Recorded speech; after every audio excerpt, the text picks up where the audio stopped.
everybody, this is Lewis from NRW with the NEW, here with a movie review. We just stepped out of Pet Sematary, so we're giving you the quick feelings on that. Once again, I'm Lewis. With me, who saw the movies, not a Marianne Walker. She's really happy about that. And we got Dale right on the far end. So, if you haven't seen anything about Pet Sematary, we're going to throw you the trailer real quick so you get a little bit caught up, and then we'll go right into the review. So, check it out. Enjoy.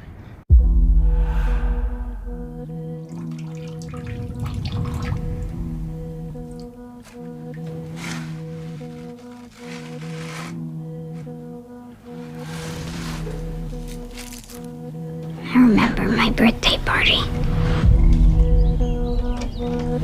Church was out on the road.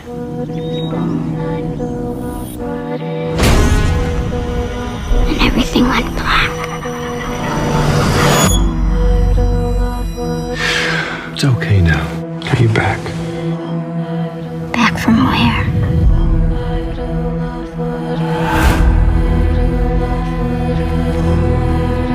What's going on? There's a place Rage brings things back. Oh, your daughter. Are you happy, Mommy?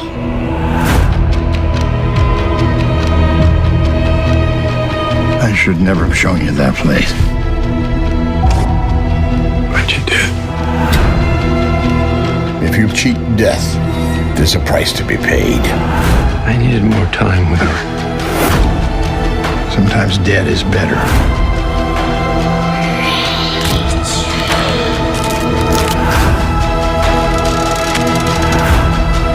If you've done something, Lewis, it's not too late to undo it.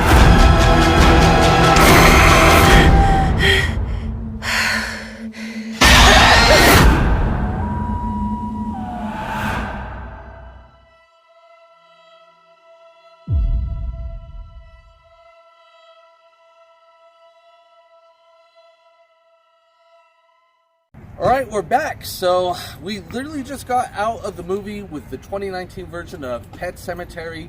A little bit different in terms of how the story goes compared to old Stephen King's Pet Sematary. I first wanted to start off with, what do you all think? I, for one, I'm weird because with horror movies, I find them kind of comical. For this one, it was very funny compared to the old one. Obviously, growing up watching horror movies from back in the day, you know, Freddy Krueger, Jason, all that stuff, they were a little bit more, you know, first time seeing that kind of thing, you're a bit more scared. So with this one, it wasn't as scary, but it was an interesting take considering from the original one where for anybody that has read or seen the original movie, there was a little boy who was basically who was brought back to life after he got hit by a truck. This time around, they had two kids, and the oldest was the daughter, who had just turned 9, was hit by a truck.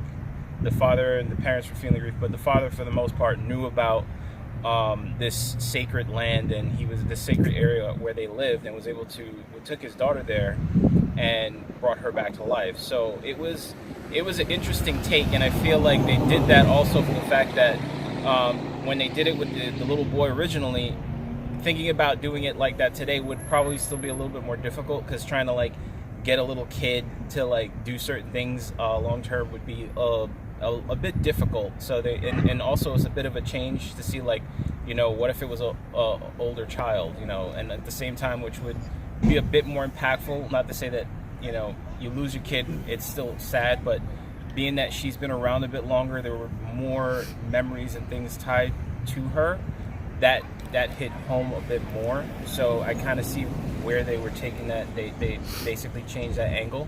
All in all, it was interesting. I found, like I said, I found it more comical. I'm weird that way. So I think in that sense, we got shushed a couple times. Yeah, we did. We all were kind of laughing about certain parts in it. So I am a big fan of the original. The story is mainly the same with little differences here and there. Like he said, instead of the boy, the daughter is brought back to life. I will give props out to the neighbor who is played by John Lithgow. He did an amazing job in this movie, and it's really good to see him again. My second best pick is the daughter herself when she's brought back to life. Because when things start going down, and I'm not going to spoil what happens, she is playing some very serious parts that really makes your spine tingle, and it is just very unsettling. Yeah. But for the most part, to get to that stage, it's kind of comical in some sense. It's from a logical standpoint. I think that if you think for the most part, I don't think most people would be in those situations. Exactly. It's just kind of a thing like, why are you there? What made you think that this was a good idea? And so from that standpoint, the way that everything occurred, it just was funny to us. So. Well, to you, I don't know about to you, myself, and Patrick, but Marianne here. Let's get her she input. Does not like horror movies at all, and we really had to put her into watching this. So we're sorry. Love you. So, your overall thoughts? It was a. As it is, I don't. As I said, rightfully so. I don't like horror movies. It's not something scary comes out. I'm like, miss me with that. Were you actually scared? I wasn't scared so much as annoyed. If there's one thing that, if I have to watch a scary movie, I need to be scared. Like, I need to walk out of there knowing that I will never watch this movie ever again. I'm going for Exorcist level stuff here. I didn't even watch the full Exorcist. That's how scary it was. I didn't need to watch the whole thing. I was good about 20 minutes in. This was, I agree with the guys. I think the little girl, as far as acting went, was fantastic. It's always good to see John Lithgow. He's, it was great to see him. I don't know. Certainly this isn't going to merit any of his best acting, but he did his part in this well. The best shining part in this whole thing was the little girl. The one thing that I wasn't really fond of is, to me, it felt like two scary movies that were mushed into one. Yes. Because there were some aspects that were coming in that I was like, what's this got to do with that creepy little girl over there? Can you get your crap together, lady? So I think they did a poor job. If there was any weight to the other parts of this that were going on, they did a poor job of mending it together seamlessly so that it would make sense. And overall, that's actually what I had a huge problem with in this movie, is the pacing and really the storytelling. It's based off of Stephen King, and while he's a great writer, sometimes as a movie maker, you need to fill in the details that maybe you didn't get in the book.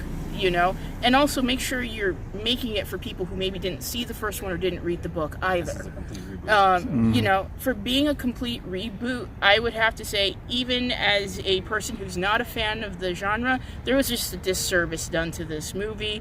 And they fell into the same old tropes that we see for scary movies where, they went for the cheap gotcha moments instead of really telling a story that invested the viewer. So I would agree, because in terms of the storytelling, where you're mixing two different things, where you have the original story of it being a ancient Indian burial ground that nobody messes with, to more of like this spiritual, ghostly, haunting side story with a place that magical things happen and nobody can explain it, and just kind of all cut out the Indian burial ground. Everything, because they only made small references to it. They didn't really go deep into it enough.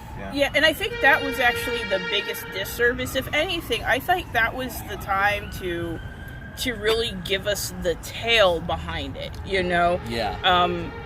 If you're not that into history or anything like that, Indian burial grounds is things you don't mess with. There's a lot of stories and stuff behind it. So I think, again, they missed a lot of opportunities to really expand on what could have been a legitimately good story, and which would have made a legitimately good scary movie.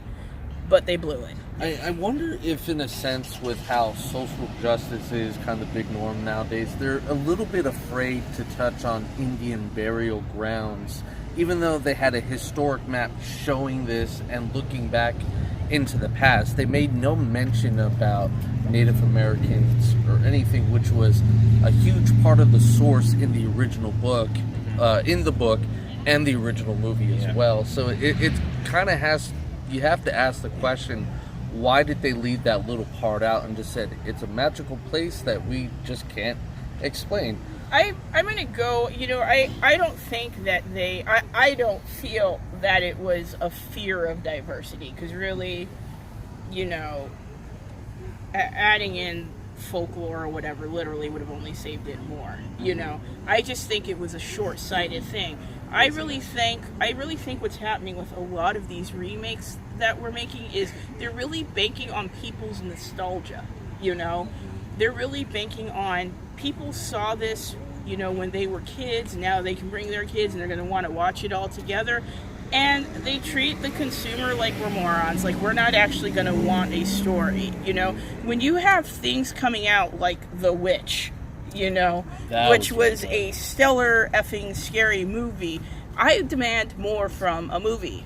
I demand more from a scary movie, particularly if I'm going to have to watch it. I should be scared. I should be scared. That is it.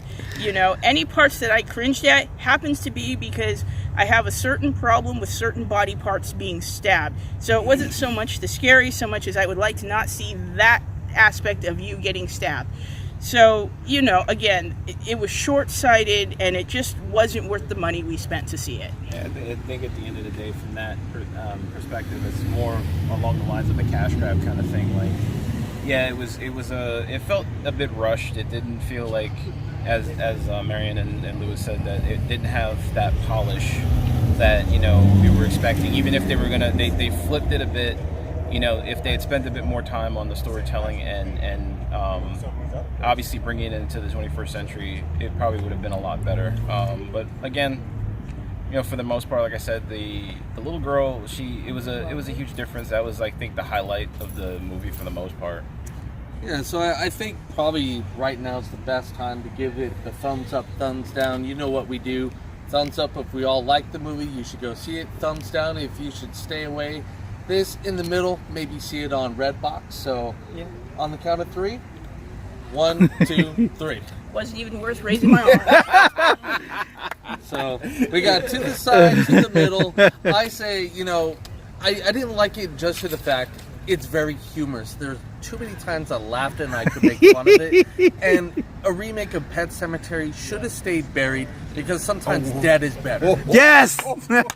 Dead is better. Dead is better. But Dead is better. Dead is better. yeah. Hit that shit with a Hey, shovel. you always hear what we have to say about it and our opinions. Let us know what you think right down here in the comments. Did you go see it? Do you think that the movie is funny? Should it have been stayed buried off of an Indian burial ground? Let us know. Send us a like. Subscribe to our channel if you want to see some more. And don't forget to hit that notification bell. Hit that notification bell so you keep up with all the new videos that we have coming out to you. Once again, this is Lewis, Dale, and Marianne. Patrick doing the camera. NRW, peace out.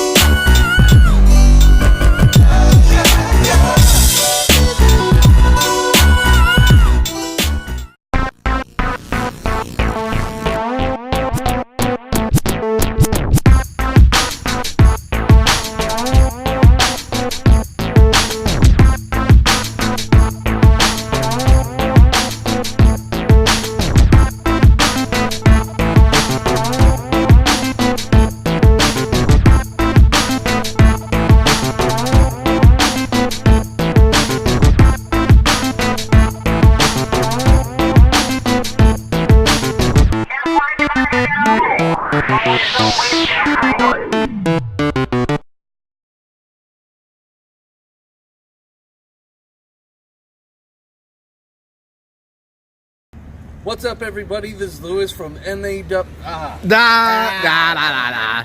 All right, rolling. Go.